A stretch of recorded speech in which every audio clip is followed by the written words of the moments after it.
I'll answer the question that was posed to Steve Kerr. I'm angry. I'm angry. You know, a lot of times in sports, conversations around sportsmanship or unsportsmanlike conduct or excessive celebrations or taunting all comes back to, what about the kids? What about the children? What are we supposed to tell the kids? Kids are watching. Kids are watching that yesterday. And there are kids that are growing up in America today that don't know what a playoff foul is. They don't know what a hard foul is, Michael. What are we doing to the next generation of basketball players? I have a 14U basketball team that I'm trying to coach. I got a son that I'm trying to make into a 3-and-D player. I got a son that I'm saying play like Draymond Green. Better yet, he might be Klay Thompson. He had 3 threes yesterday as we won a championship yesterday. No, not bragging. It was the players, it wasn't me. But nonetheless, I'm just saying. Yeah, you are bragging. Yeah, no, it was the players. All the credit goes to the players. Oh, yeah. I'm telling you, all the credit goes to the players. Okay, because I'm just wailing and yelling. I don't know what I'm talking about, as you know. Bottom line is, what has happened to us? I am that old man yelling at clouds, yelling, get off my lawn today, yelling, turn down that public enema. You know, right. Because I'm just like, this is ridiculous. We have gone too far with every damn foul being reviewed and examined for 10 minutes to see if a man swiping down for the ball who happens to catch Brandon Clark's face in the process, then grabbing, catching Jersey, and then trying to catch Brandon Clark before he hits the ground, being assessed a flagrant 2 for throwing him down? Yeah. Come on. I lost sleep last night. Because how am I supposed to tell my kids no easy baskets? That's what the playoffs supposed to be. You and I came up at a time, Michael, when that was a common foul. That wasn't even a conversation for flagrant 1, let alone flagrant 2. I gotta say, first of all, congrats on the championship, Coach. Congrats to you and your players, families, putting in the sacrifices and doing the things necessary to win a title.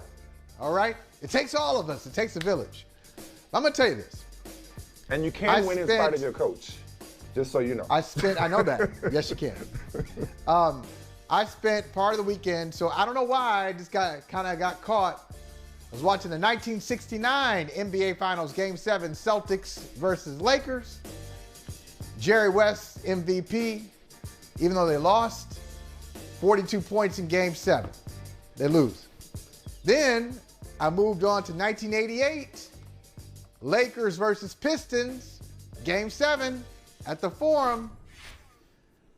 Triple-double for big game James Worthy. Old school basketball. So I appreciate the old school. I'm watching these games going back and forth like, oh man, why'd you take that shot? That's not a foul. I say all that to say this. Yes, I did come up watching basketball the way it's supposed to be played, but I'm not outraged by that call. I'm not outraged by that ejection because what you just said, your description of the play and Draymond Green's description of the play doesn't quite match how Memphis saw it. Doesn't quite match how the officials saw it. And I looked at it like 2 or 3 times and I see their point.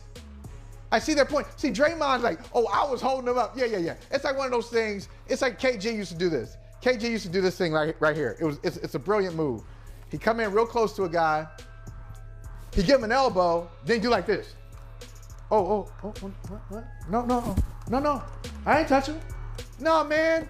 I saw the elbow. So Draymond, at the end, once you got caught, maybe I'm holding him up. I'm holding the jersey up.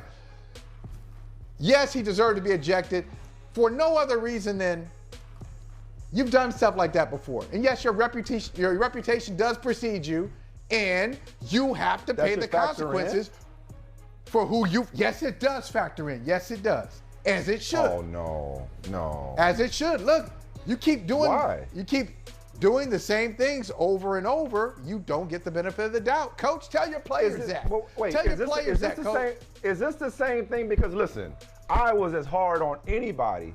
I was as hard as anybody on Draymond Green for kicking people in the nuts. Okay? Yeah. Going, that was a little thing he had going. Yeah, he went through this phase. Okay, so I am not, and I'm not a. I like Draymond Green. I like his game. I like who he is off the court as well. But there are a lot of things about Draymond Green, the player, that do annoy me. But I don't see how you look at that play and say, well, since it's Draymond Green, we got to give him a flagrant 2. Okay, Michael, the government will stipulate. I'll even meet you halfway and say, all right, flagrant 1, if you really want to assign, like a necessity to it. But flagrant 2 and an ejection for that? Yeah. You know what? There's a middle ground here. Probably. I think the foul was a bit harder than he's making it out to be. So his reporting on it is not quite accurate. It's not 100% accurate. He's Draymond. It's like 60% accurate. And then there's another 40% that's subjective. That's one. Then 2, he may just have to tone it down a little bit with the officials. Can't change the way he plays because he's been playing that way, and that's what keeps him in the NBA. But I think at a certain point, let's be real, officials just get tired of him.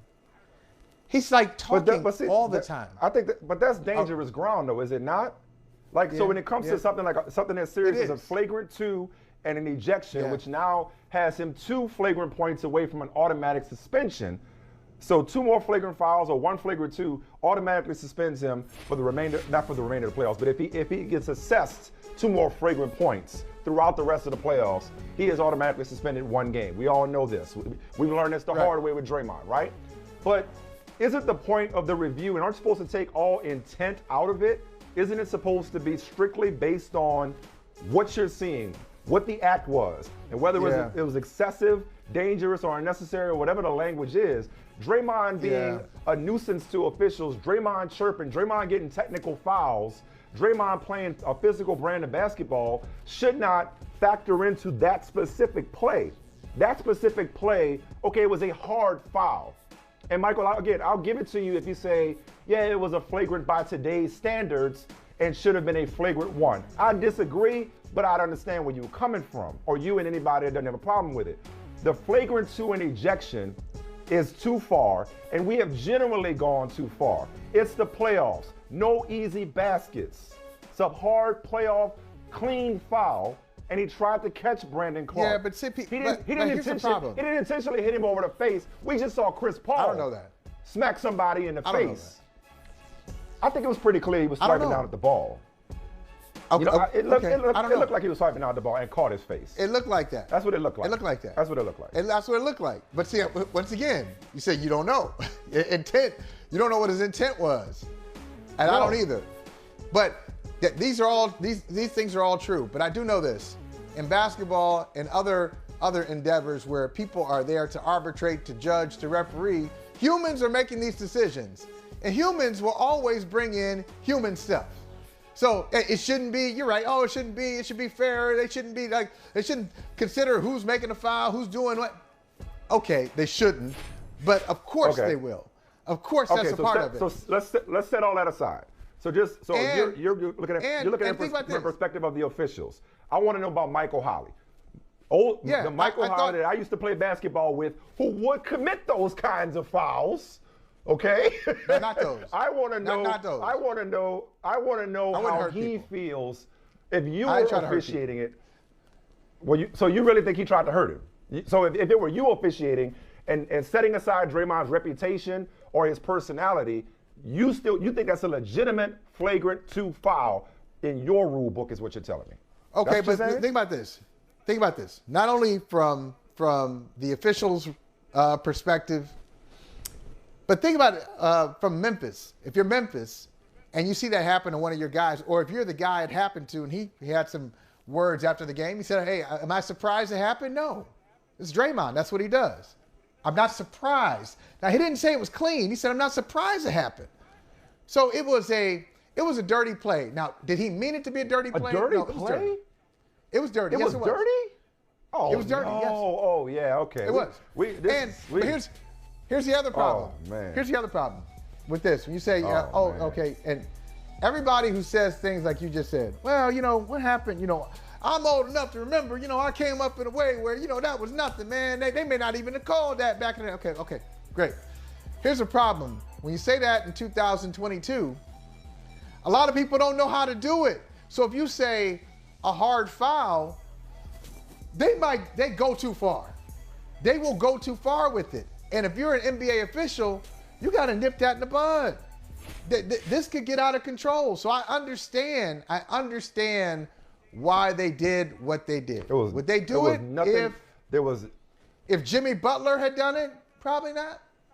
Would they do it if that's a problem. Giannis had done it? That's a problem. Probably not. And that's a dereliction of duty if that's what it comes down to. Number one. Number two, whose problem is it though? There was nothing dirty about that. There was absolutely nothing dirty about that call. That was a good, clean playoff foul by any definition. And number three, if they did it, I thought basketball was a contact sport. And number three, if they did it and they were in the right, it's because of the way the game has gone. And you're right. This is par for the course in today's NBA, where everything is a flagrant freaking foul. Where we can't just have good, hard, clean fouls. You get up, you dust yourself off, take your free throws, we keep it pushing. Let's keep it pushing in this way. It's only one game. It's only one game. And it was an exciting game that came down to a last-second three-pointer and a last-second missed layup by Ja Morant. It reminds me of Nets Celtics where, and I know you like the Celtics going into that series, but it's too close for me to just write off the Grizzlies. Yeah. Given the ebbs and flows of a series, you just say, oh, it's over. The Warriors are going to win. I like the Warriors coming into the series to win the game. I like them even more now that they've stolen home court. So I don't want to just say, oh, yeah, that's a wrap after one game because a lot could happen. But the Golden State Warriors clearly aren't the Minnesota Timberwolves when it comes to closing out games. Jordan Poole starting off the bench is such a revelation in these playoffs. And last thing I'll say is shout out to Steph Curry, whose defense has been underrated for quite a long time. He's gone are the day. Remember when people used to call him a liability on defense, or the Warriors are hiding him on defense? He's no Gary Payton. He's not like his teammate's daddy. But Steph Curry, that was one play, but I think that play was emblematic of how Steph has been disrespected as a defender for a very long time. He's not as bad as people have tried to make him out to be, but when you're that great on one end of the floor, I think people look for nits to pick. And the idea that Steph Curry is some kind of a negative defender has been an overstatement for a long time, and I was glad to see him come up with that big stop. That's all I got on the game itself. Okay, can we just, I can't let this go. I can't let this go. Please bring up that James Worthy tweet again. I told you I was watching Lakers Pistons. Man, stop. Look, this is the key to becoming an old man and an old woman in a hurry, is when you go back in the day and you kind of misremember what happened back in the day to make some point about the current day, and usually music's not as good, film's not as good, basketball's not as good, players aren't as tough, parents aren't as tough, blah, blah, blah, blah, blah, blah, blah, blah, blah, blah, blah, blah, blah, blah, blah, blah, blah. All was better back in the day. Stop that. Sit down somewhere, Big Game James, because I do know in 1988, Pistons Lakers, they were coached by two of the most persuasive coaches in NBA history. I'm being diplomatic, and Pat Riley and Chuck Daly. So if one team lost game one, here comes that coach talking to the media. Hey, we're getting some hard fouls out there. They're not calling it. Our guys are getting assaulted on the way to the basket. Then that team wins. The losing coach does the same thing. Oh no, players out there whining on the court, getting mad because they were hit hard under the basket. No, it wasn't always 2 free throws. Yes, flagrants did happen even in 1988. And we had color TV back then too, and air conditioning. Stop it. You didn't walk to school backwards. Nobody said fragrance fouls didn't happen. We're saying that wasn't. I'm just saying that tweet. That tweet just rubs me the wrong way. It's not reality. That tweet was talking about that foul. That foul was not a flagrant 2. That's all I'm saying. Okay, that's listen, what I'm saying. That foul would have been called because this is why maybe, and now I'm going to insult the 80s. Maybe it looks soft because there are many players in the 80s, okay, I'm just going to say it, who didn't play as fast,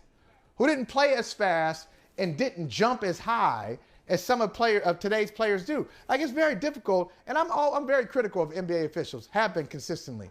But it's difficult for an official to see something in the air, to see a player in the air, and then that player is pulled down and slapped airbound. Well, that's a tough call to make, and sometimes, yeah, maybe you will go too far. Maybe it should have been a flagrant 1, not a flagrant 2. But if a guy's in the air, he's slapped, then he winds up face down on the floor. And I know he eventually got up, but he was down on the floor for a few minutes, for a few seconds without moving. Yeah, you might say, okay, that was a little dirty.